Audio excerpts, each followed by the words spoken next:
So students, in this video we'll discuss about the organic method for the conversion of the hard water into soft water.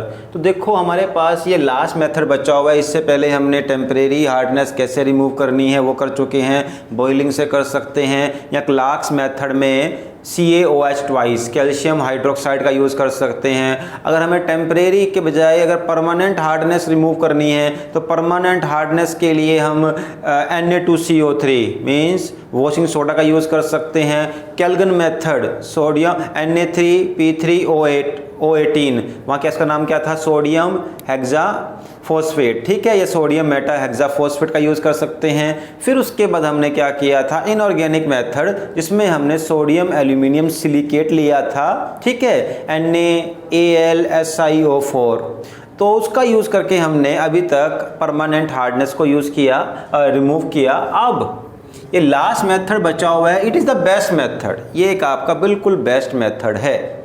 इस method को best क्यों बोलते हैं, इसका reason ये होता है कि ये कटायोन और अनायोन दोनों टाइप की इम्प्योरिटीज़ को रिमूव करेगा। देखो जो हमारे पास ऑर्गेनिक मेथड था, ऑर्गेनिक मेथड में क्या लिया था हमने, ऑर्गेनिक मेथड में लिया था क्या, सोडियम एल्यूमिनियम सिलिकेट। तो ये सोडियम ये क्या है, कटायोन, तो ये इम्प्योरिटी क्या है, जैसे हमारे पास ये है MgCl2, इसमें कटायोन है, ये इसको रिप्लेस कर पाएगा।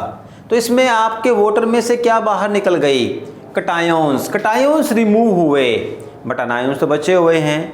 अब जो हमारे पास ये मेथड है ऑर्गेनिक आयोन एक्सचेंज मेथड, इसमें हम कटायोन और एनायोन दोनों को ही रिमूव करेंगे, ठीक है। और इस मेथड को हम बेस्ट मेथड इसलिए बोलते हैं क्योंकि इसके बाद आपको जो वाटर मिलेगा वो डीमिनरलाइज वाटर की दोनों टाइप के मिनरल्स। देखो अगर हम इसको अलग करते हैं MgCl2 को तो क्या मिला, Mg2 पॉजिटिव, और दो क्या मिल जाएंगे, Cl नेगेटिव। ये भी आयोन हैं, ये भी आयोन्स हैं, और ये मिनरल हैं। तो आपका जो वाटर जब मिलेगा after the organic treatment, organic ion exchange treatment method, तो आपको जो वाटर मिलेगा उसे हम बोलेंगे डीमिनरलाइज वाटर। उसमें किसी भी टाइप का कोई भी मिनरल नहीं होगा, सभी आयोन्स जो है वो एक्सचेंज हो जाएंगे, और ये वाटर बिल्कुल प्योर होगा, जैसे क्या होता है डिस्टिल्ड वाटर, क्योंकि डिस्टिल्ड वाटर में भी कोई आयोन नहीं होता है। बट ये पीने के लिए या ड्रिंकिंग पर्पस के लिए सूटेबल नहीं है, क्योंकि हमारी बॉडी को मिनरल वाटर की ज़रूरत है। देखा सुना होगा आपने बिस्लरी वाटर, वो क्या होता है, एक मिनरल वाटर जिसमें वो एक्स्ट्रा मिनरल्स को ऐड करते हैं, calcium magnesium, these are required for our body growth and the functioning of the body. तो हमें वहाँ पर मिनरल वाटर की रिक्वायरमेंट है। ऑल्दो अगर इसकी हेल्प से आप वाटर को बनाते हैं सॉफ्ट, तो ड्रिंकिंग पर्पस के लिए सूटेबल नहीं है, ठीक है। अब देखते हैं कैसे करना है इसमें। देखो इसमें हम एसिड और बेस इन दो का यूज़ करेंगे, ऑल्दो कोई बहुत स्ट्रॉन्ग एसिड बेस नहीं होगा। क्या करते हैं कि हम ना यहाँ पर कुछ एक लार्ज मॉलिक्यूल लेते हैं, लार्ज ऑर्गेनिक मॉलिक्यूल, और उनके साथ एसिडिक या बेसिक ग्रुप जुड़ा होता है। मीन्स आपने केमिकल लेना है, यहाँ ना होता क्या है, ये बीड्स मीन्स ना स्मॉल जिसे बोलते हैं कि बॉल टाइप की स्ट्रक्चर्स होती हैं, वो एक लार्ज मॉलिक्यूल से बनी होती हैं, उसी में ही एसिडिक या बेसिक ग्रुप होगा। अब ज़रा ध्यान देना, देखो क्या होगा, एसिड आपने 10th में पढ़ा होगा क्या प्रोड्यूस करता है, H पॉजिटिव, बेस क्या प्रोड्यूस करता है, OH नेगेटिव। तो बस एसिड का जो H पॉजिटिव है ये इसके कटायोन को रिमूव कर देगा, और जो OH नेगेटिव है वो अनायोन को रिप्लेस कर देगा। तो आपका वाटर जो है वो कटायोन और अनायोन दोनों से ही ख़त्म हो जाएगा, उसमें दोनों ही वो चीज़ें ख़त्म हो जाएंगी। कैसे, अभी देखते हैं। फर्स्ट ऑफ ऑल इसमें मान लो आपने ये ले लिया, देखो R, मैं इसको ऐसे लिखूँगा RCOOH, ये ले सकते हो, ये एसिडिक ग्रुप है, COOH होता है एसिड। ऐसे ही RSO3H, ये बना है सल्फ्यूरिक एसिड से, ये भी एसिडिक ग्रुप है। अब R का मतलब क्या होता है, लॉन्ग चेन ऑफ कार्बन, जैसे आप R को ऐसे लिख सकते हो CH3 CH2 CH2 CH2, जितने मर्जी CH2 लगाते जाओ, यू डोंट नो, ये बहुत लार्ज पार्ट होगा, तो मैं इसको यहाँ पर n नंबर कर देता हूँ। उसके बाद क्या लगा होगा, COOH। ठीक है, इस तरीके से। ऐसे ही R का मतलब क्या है कि लॉन्ग हाइड्रोकार्बन चेन, और लास्ट में SO3H जो कि एसिडिक ग्रुप हो गया। अब देखो इसको इसमें करने को हम यहाँ से भी कर सकते हैं। कैसे मैं करता हूँ, दोनों तरीके करता हूँ, जो नोट्स में दिया वो भी कर देता हूँ, जो अदर बुक्स में दिया है वो भी। सी हेयर, मैं इसको अगर लेता हूँ तो क्या प्रोड्यूस करेगा, RCOO negative plus H positive. अब क्या करेंगे, अगर मान लो आपने क्या किया, ये लिया MgCl2 और साथ में क्या लगा दिया, RCOOH। ठीक है, तो ये जो H पॉजिटिव है ये इसको यहाँ से रिप्लेस कर देगा, तो आपके पास क्या आ जाएगा, इधर से देखो, अब जो आपके पास H पॉजिटिव है इसे रिप्लेस करेगा क्या, HCl, तो क्या बन जाएगा, साथ में तो HCl बन जाएगा, और बचा क्या इधर, RCOO नेगेटिव। Mg पर कितना चार्ज है, 2 पॉजिटिव, तो आप इसको ऐसे लिख सकते हो Mg RCOO होल ट्वाइस। क्यों लिखा है होल ट्वाइस, देखो ये Mg है और बचा क्या यहाँ RCOO। Mg पर कितनी चार्ज आया, 2, RCO पर कितना है, 1 ही है, क्रॉस मल्टीप्लाई करोगे तो इसको 2 लगाना पड़ेगा, 2 और ये 1, तो इस तरीके से ये बन गया आपका। तो इसने क्या किया, यहाँ पर H पॉजिटिव ने Mg को रिप्लेस कर दिया, पहली चीज़। इसको आप एक और तरीके से भी कर सकते हैं, वो तरीका क्या, थोड़ा बेटर वे में हो जाएगा, इससे मीन्स इस मेथड की जो एक एफिशिएंसी है वो इंक्रीज हो जाएगी। वो कैसे, अगर हम पहले इस एसिड को RCOH को हम NaCl से ट्रीट करवा दें, तो उससे क्या होगा, ये जो NaCl है ये क्या कर देगा, इसको कन्वर्ट कर देगा RNa में। ठीक है, R तो ये रहा और Na ग्रुप यहाँ आ जाएगा, RNa में कन्वर्ट कर देगा। क्योंकि अब देखो यहाँ पर जब ये Na का मतलब सोडियम है, अब ये RNa क्या करेगा, मान लो आपके पास है MgCl2, तो ये RNa, तो इसका ये सोडियम है ये इसके मैग्नीशियम को रिप्लेस कर देगा। यहाँ ये तरीका भी पॉसिबल है कि पहले आप एसिडिक ग्रुप को NaCl से ट्रीट करवाओ, आपको RNa मिल जाएगा। ठीक, अब क्या होगा, यहाँ पर जो Na है वो इसको रिप्लेस कर देगा, तो बचेगा क्या आपके पास R, और क्या आ गया Mg। जरा ध्यान देना, R के ऊपर चार्ज कितना होगा, सॉरी 1 नेगेटिव, Mg पे चार्ज कितना होगा, 2 पॉजिटिव, दैट्स वाई इसको लिखोगे R2Mg, क्योंकि एक R पर एक नेगेटिव चार्ज है, और Mg पे चार्ज कितना है, 2 पॉजिटिव, तो उसको न्यूट्रलाइज करने के लिए 2 आएंगे, R2Mg। तो इस तरीके से ये पहला मेथड हुआ, इसको हम कहते क्या है, कटायन एक्सचेंज मेथड, क्योंकि इसमें हमने कटायन को रिमूव किया है। एसिड के H पॉजिटिव ने जो आपके पास हार्ड वाटर था उसके कटायन को रिमूव कर दिया। ठीक, अब दूसरा मेथड लेते हैं।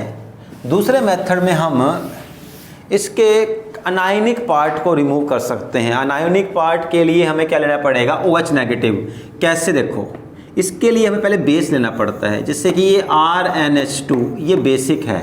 बेसिक क्यों है समझना, RNH2 के पास एक यहाँ पर लोन पेयर हो सकता है, होता भी है, हो सकता क्या है, होता है, एक लोन पेयर है। और ये आपने पढ़ा होगा 10th क्लास में, यहाँ भी हमने पढ़ा है +1 में भी, कि जो H पॉजिटिव को गेन कर ले वो भी क्या होता है, बेस। ठीक है, जो H पॉजिटिव को लूज करे वो एसिड, जो H पॉजिटिव को गेन कर ले उसे क्या बोल सकते हैं, बेस। अब देखो अगर आप इसको वाटर में डिज़ोल्व करते हो, ठीक है, आपने RNH2 को वाटर में डिज़ोल्व किया तो वाटर किस में ब्रेक हो जाता है, देखो वाटर क्या प्रोड्यूस करता है, H positive and OH negative, तो वाटर का H पॉजिटिव यहाँ चला जाएगा क्योंकि इसके पास लोन पेयर है, 2 इलेक्ट्रॉन से वो ये ले लेगा, तो क्या बन जाएगा, RNH3 पॉजिटिव। पॉजिटिव चार्ज कहाँ पर आएगा, N के ऊपर, क्योंकि N ने अपने 2 इलेक्ट्रॉन किसको दिए, H पॉजिटिव को, और वो H जुड़ गया यहाँ पर, तो 2 H थे 3 H हो गए, और यहाँ से लोन पेयर गया पॉजिटिव चार्ज, और साथ में बचा क्या, OH नेगेटिव।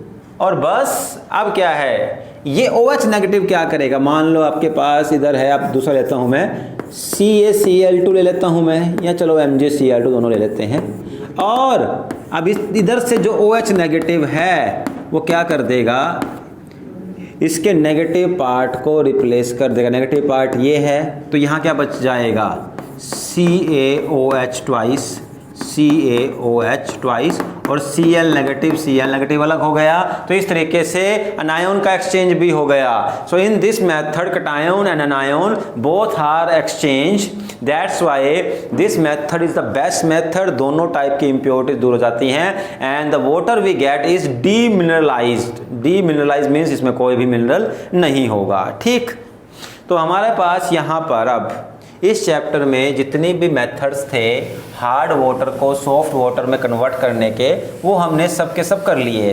अब यहाँ पर देखो थोड़ा सा ना एक 2-4 क्वेश्चन थे एनसीईआरटी के जो चैप्टर के लास्ट में दिए हुए हैं, वो मैच नहीं कर रहे थे कहीं और से, तो उसको मैंने लास्ट में दिया हुआ है, उन्हें डिस्कस कर लेते हैं। उसमें सबसे पहले जैसे हमने अभी देखो डिस्कस किया था सॉफ्ट एंड हार्ड वाटर, उसका फॉर्मूला H2O ही रहेगा, चाहे वाटर सॉफ्ट हो या हार्ड हो।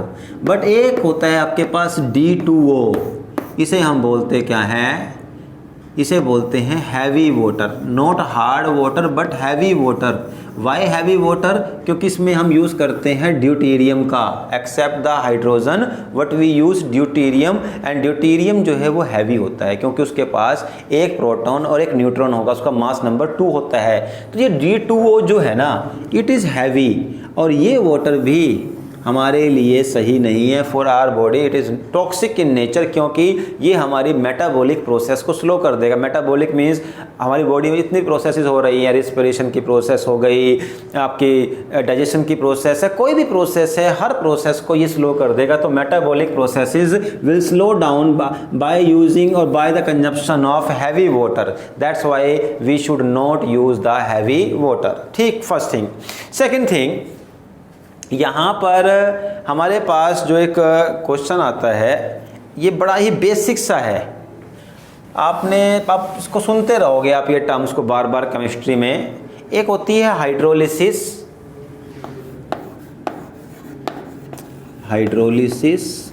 And second is hydration. इन दोनों में फ़र्क क्या है वो हमें करना है, हाइड्रोलिसिस एंड हाइड्रेशन। ज़रा ध्यान देना। देखो जैसे हम वो हाइड्रेशन का मतलब क्या होता है, जैसे हमने मान लो आपको गर्मी में बहुत प्यास लगी तो आपकी बॉडी में वाटर की कमी हो जाएगी, that is known as dehydration. और अगर आपने वाटर पी लिया देन यू से कि आपकी बॉडी क्या हो गई, हाइड्रेटेड। मीन्स आपकी बॉडी में वाटर चला गया, बट क्या उससे कोई आपकी कुछ नया बना, नहीं बना। जब वाटर का मॉलिक्यूल मीन्स आप किसी चीज़ में वाटर को ऐड करो और कुछ नया ना बने, उसे हम बोलते हैं हाइड्रेशन। और इस प्रोसेस में वाटर यूज़ नहीं होता, it only combines with the molecule. जैसे कि ये आपके पास कॉपर सल्फेट है, आप कॉपर सल्फेट को अगर वाटर में डिज़ोल्व कर देते हो तो कॉपर सल्फेट ही रहेगा, बस फॉर्मूला ये बन जाएगा CuSO4 5H2O। वाटर के मॉलिक्यूल केवल साथ में जुड़े हैं, कुछ नया नहीं बना, it is known as hydration. But अगर आप मान लो ये है आपके पास NaH सोडियम हाइड्राइड, और इसके साथ आपने अगर NaOH को, ठीक है, इसको यहाँ पर NaOH लूँगा मैं, यहाँ वाटर ले लेता हूँ, यहाँ वाटर का यूज़ किया। अब देखो ये रिएक्शन भी हो रही है वाटर की प्रेजेंस में ही, बट इससे क्या बनेगा, अगर NaH के साथ आपने वाटर लिया तो ये बना देगा NaOH plus H2। NaOH plus H2 gas को रिलीज कर दिया। अब देखो NaH से क्या बन गया, NaOH। NaH एक अलग कंपाउंड है, NaOH अलग कंपाउंड है, दोनों की प्रॉपर्टी अलग है। तो कब चेंज हुई, जब आपने इसको वाटर में मिक्स किया। तो जब किसी कंपाउंड को आप वाटर में मिक्स करो और उससे कुछ नया बन जाए तो उस प्रोसेस को हम बोलते हैं क्या, hydrolysis. That is known as hydrolysis. तो ये रिएक्शन, ये क्या हो गई आपकी hydrolysis. During the hydrolysis with the help of the water or by the use of water a new substance form, and in the hydration just water molecule add no new compound forms। ठीक, तो इसके साथ ही हमारा यहाँ पर आज hydrogen chapter खत्म हो जाता है। ठीक है, तो हाइड्रोजन चैप्टर यहाँ फिनिश हुआ। अब इसके बाद हम S ब्लॉक को स्टार्ट करेंगे। Okay, thank you.